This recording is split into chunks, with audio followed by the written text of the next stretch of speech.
Жабыркаган айылдарда кайсы жерде кан көбүрөөк төгүлгөн болсо, кайсы жерде жаныбарлар көбүрөөк өлгөн болсо, ошол жерлерде алдын ала залалсыздандыруу иштери толугу менен жүргүзүлөт. Азыр уруксатты тиешелүү органдардан алабыз. Алгандан кийин биз дагы полный бригада, 2 бригада чыгып жумушту алып барат.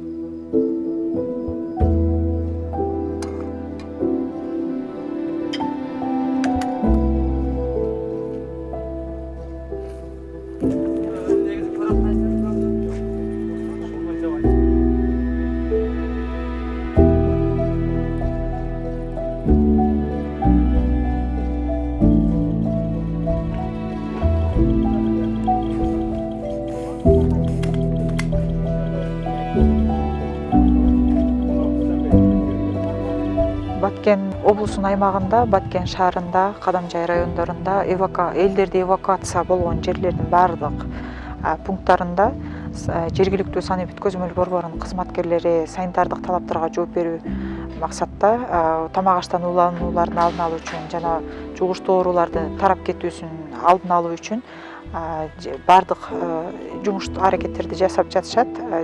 График менен ар бир кызматкер мектептерге бөлүнүп, тиешелүү жумуштарды алып баратышат.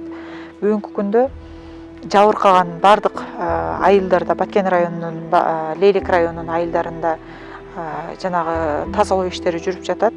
Тазалоо иштери бүткөндөн кийин биздин өзүбүздүн лабораториялык кызматкерлер, өзүбүздүн бригадабыз ошол жабыркаган айылдагы социалдык объектилерди, топурактын, суунун, абанын изилдеп анализдерди жүргүзүп атышат. Бүгүнкү күндө Карабак айыл өкмөтүнүн Карабак айылында, Кызыл Бел айылында, Төрткүл айыл өкмөтүнүн Чоң Тала жана Жаңы Жер 4 айылда бүгүнкү күндө 60 пробалар алынды.